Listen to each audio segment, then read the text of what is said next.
and welcome. I'm Solo, and this is ZN Gaming. In this video, I'll be going over how to set up OBS for the first time. Before I waste any more time, let's jump into it. This video was made assuming this is your very first time ever setting up OBS, but if it's not your first time using OBS, I will leave chapters in the description below so you can skip around to the parts that you need. That being said, let's get started. The first thing we're going to need to do is download OBS, of course. So let's just jump over to obsprojects.com, and once it loads up, all we're going to need to do is go down here and select the operating system that is correct for you. For me and most people, this is going to be Windows, but if you have Mac or Linux, you can definitely click the one that corresponds to your operating system. For us, this is going to be Windows. Once you click it, it should start downloading automatically. Now, this file is not really big in size, but depending on your internet speed, this is going to take a minute to download. I'll make sure to leave links to everything that you're going to need down in the description below. Once it's downloaded, you can either click it from the downloads here and just click on it to start it, or you can open up the folder and double click the installation. This is going to install like any other application. We're going to have to go through, click yes, click next, install. We want to make sure we leave it in the default location so that we don't have any problems with OBS. Once it's done, it's going to ask us to launch OBS Studios. If this here release notes is checked, just uncheck it and click finish. Now, launching OBS the first time is going to set off the auto configuration wizard, but if this doesn't pop up for you, it doesn't matter. We'll go through all of the settings here later on once we get through here. But for us, we're going to optimize for streaming. Recording is a secondary. This is definitely going to be aimed at streaming, but if you're recording, you can optimize it for recording here if that's what you're doing. We're going to select optimize for streaming and click next. In here, it's just going to give us some basic settings. It's going to ask us what we want, our current canvas, and what we use. We can use, if it depends on what your display is, we're going to use 1920 by 1080. That's going to be the default, but if your display is 2560 by 1440 like mine is, you can select that there, and the canvas is going to be more true to the size of your screen, but it will also use more in the preview. It's going to be like running a video, so keep that in mind as well. We're going to use the 1920 by 1080, and we're just going to leave this here FPS either 60 or 30, preferred 60 when possible, and click next. Now in this here part, we want to select our service Twitch and connect the account recommended. If you're on YouTube, you could select YouTube, but I definitely suggest connecting your account and not using the stream key. So we're going to click the connect account, and we're going to log in with our username and information. Once you're logged in, you can select preferred hardware encoding and estimate bitrate with bandwidth test. It may take a few minutes. You can leave these here on and click next. It doesn't really matter what this here sets it to. We are going to go over the settings and change a few things just to make sure that it's optimized best for my use case scenario. So these are going to be some things that you'll want to play with depending on what your internet speeds are and how good your PC is. These are going to vary from person to person. Once it's done, the final results are going to give us our information. It's going to say our base canvas 1920 by 1080. Our FPS is going to be set at 60.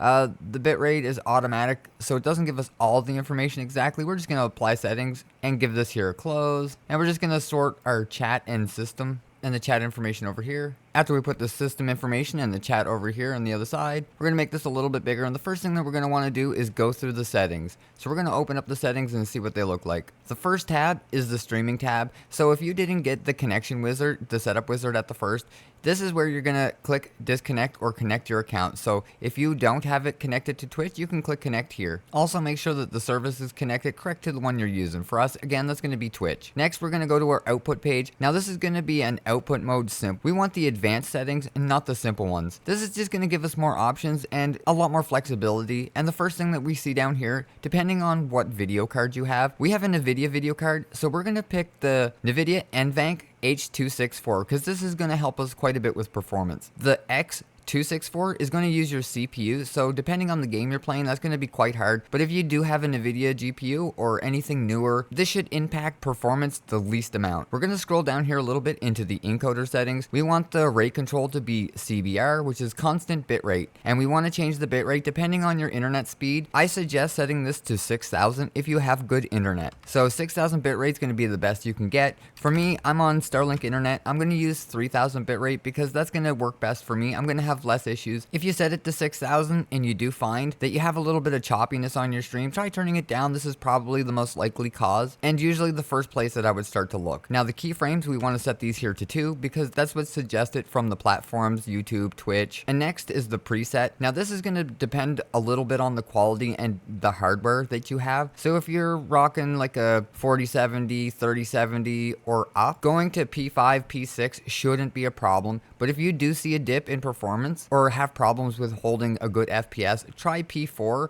I wouldn't go below that unless your hardware is much older. This is going to perfect the performance and the look of your stream. So these are definitely ones that you can play with to get to the desired quality and performance that you're looking for. The next, the tuning, I'm going to leave it at high quality. The multi-pass mode, I'm just going to leave it at 2-pass quarter resolution for now, profile high, and that is all we're going to do in here. We're just going to click apply. We don't want to click OK. If you're recording, you would make all the adjustments in here, and if recording is your main, I would change the video encoder. I would change the encoder to the NVENC H264 and not use the same as the stream encoder. This is going to allow us to change the bitrate in here and give us quite a bit more flexibility. So now in here, we would be able to change this to whatever we desire. We're definitely going to put this at 42,000 bitrate. We don't need to worry about the keyframes if we're recording, and we're going to leave this here on slow good quality. Everything else is going to be the same, and just click apply. Next, over in the audio, I do want to change track 1 from 160 kilobits to 192 because the quality difference from 192 and up probably isn't going to be that much of a difference, but I definitely think the audio is the most important thing of the stream. Not the video quality,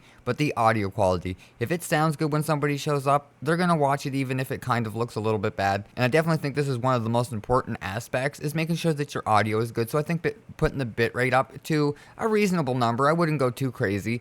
You can go all the way to 320, but depending on your internet, I only have a 3000 bitrate, so if you have lots of internet, you can definitely put this here all the way up to 320, but I'm going to put it in a reasonable number at 192. I think that's a good quality, and click apply. Now that's it for these here settings. We're going to move on to the audio. Everything in here should be set as defaults. In your desktop audio, you may want to select what you're going to use for streaming. So in here, you can select whatever it is that is your main audio device. I'm going to leave mine default because I always switch it in Windows anyways, so it'll automatically switch it in OBS for me. If you have any issues with that at all, make sure that you have this here set to the one that you're using for sure for your desktop audio. And same as with your mic, you'll definitely want to make sure that you set up your mic in here. I do not have one attached to the computer because I'm using it for recording at this time, but all you would need to do is select it from the drop down and click apply. Now the last one we want to look at is the video settings. This is going to be your base canvas, and this here would depend on what you set it at the first. If you have like a 2K monitor or 1920 by 1080, 2560 by 1440, you would want to probably select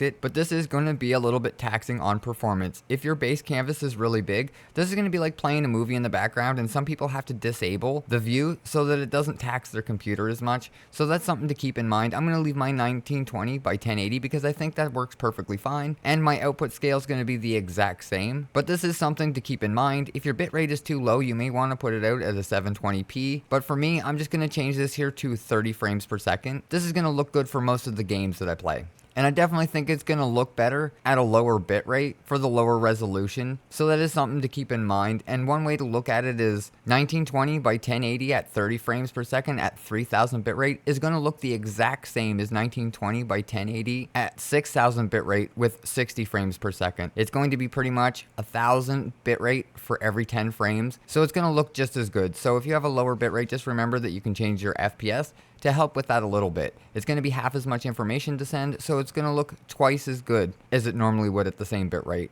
And we're just going to click apply after that and click OK to close the settings. So the last note is 30 frames might be the way to go depending on your bit rate. But after that, all we're really going to have to do now is set up our scene. In the sources, there's 3 different capture methods that you can do. They're display capture, game capture, Windows capture. There's a video capture device here, but that's more for cameras. And for most people, display capture will be just the easiest one to set up. This is going to allow you to see everything that's on screen all the time, so any kind of tabs can be just drug over. And if you have a problem with sharing the things on your desktop, like the things in your background, if that's a problem for you, you can use Windows or game capture, but we're going to go with display capture today because we play multiple different games and we really don't want to change the window capture or change the game capture for each different one. So if we're going to play a bunch of games and a bunch of different things, we don't want to change it every single time, so we're going to go with display capture. If you would like to see a video on how to set it up for game capture and display capture, I do have a video and we'll leave that in the link in the description below. When we're adding it, it's just going to ask us what one that we want to select. If we have 3 monitors, we can select any of them. We just want to select our main one and click OK. It's going to be a little bit outside the box because our canvas is 1920 by 1080 and our screen is actually a 2K. To fix this here, we can just right click it. We can go down to transform and then we can fit to screen or stretch to screen. I suggest clicking fit to screen. This is just going to shrink it in so that you don't have to do anything with it. You won't have to drag the corners or anything. This will make it super easy. Now once that's set up, you're pretty much good to go for this here. You don't have to add anything to the display capture. It's just going to capture everything in front of you. But again, if you just wanted to have just a window or just a game, I suggest using window capture. It does seem to work a lot better with more games and more applications, but you'd be able to select it. You'd be able to go and select your game. So if you have a game open, you can select it from the drop down list. Sometimes if it doesn't show up, you can go through the capture method and there's automatic, Bytebit, and Windows 10. So usually the Windows 10 is the one that works, and there you go, you see my game, we can click OK, and that's a display capture and a Windows capture. If you have the Windows capture, you don't need the display capture. You'd just be able to select through the window, the drop down, each time that you change games or anything like that. I just find it very inconvenient, but that is one of the methods so that it doesn't show your background if you don't want to. Again, we're going to use the display capture and we're going to turn the Windows capture off for now. And the last thing that we're going to need for our scene to be complete is actually a camera. For this one here, I did mention before that there's a video capture device. So we just click the add button and go to video capture device. Now, if you have a camera connected, you're going to see a camera in the drop down menu. When it loads up, it should show the camera device that you have connected. If you don't have anything here, then it's probably not connected. Make sure you check your wires. But if you have one here, it'll show up. I have the C920 Pro. We're just going to click the deactivate when not showing and click OK. Now we'll be able to drag this here anywhere that we want and be able to crop it to the correct size. So we're going to make this here a 16 by 9. We're going to hold Alt to cut it, and then we're just going to put it here. I'm not in view right now because my camera's kicked up in the air, but make sure your face is in the camera. It's not an eye camera. And there you go. Once you have that place where you like it, you are ready to stream. This is all you need to stream with. You do not need a whole bunch of fancy stuff. You don't need a bunch of crazy things. Once you have a camera and your scene so you can show your games, you're ready to stream. Your audio should be showing up. Make sure that you have a mic. I should have connected the mic for this here example, but I did not connect a mic. I needed it from my other computer for the recording. But normally you would have a mic here and you would be able to see your volume and you would be able to adjust it. Make sure that you're hitting somewhere in between the 20 and 15 when you're speaking. That's definitely where you should be hitting in your OBS. I think that's a good spot to aim for loudness is between 20 and 15. Just a little bit into the yellow and a little bit out of the green. And there you go, you're ready. If you're interested in setting up a starting soon, a BRB, or an ending screen, you can definitely check out the video I have over here. And if you're looking for a more advanced capture setup, I'll make sure to leave a link in the description below. And last but not least, if you're looking to add overlays, click here, and thanks for tuning in. If you think I forgot or left something out, definitely leave it in the comments below. And if you like or found the video helpful, hit the thumbs up and get subscribed for more content. Thanks for watching. Bye!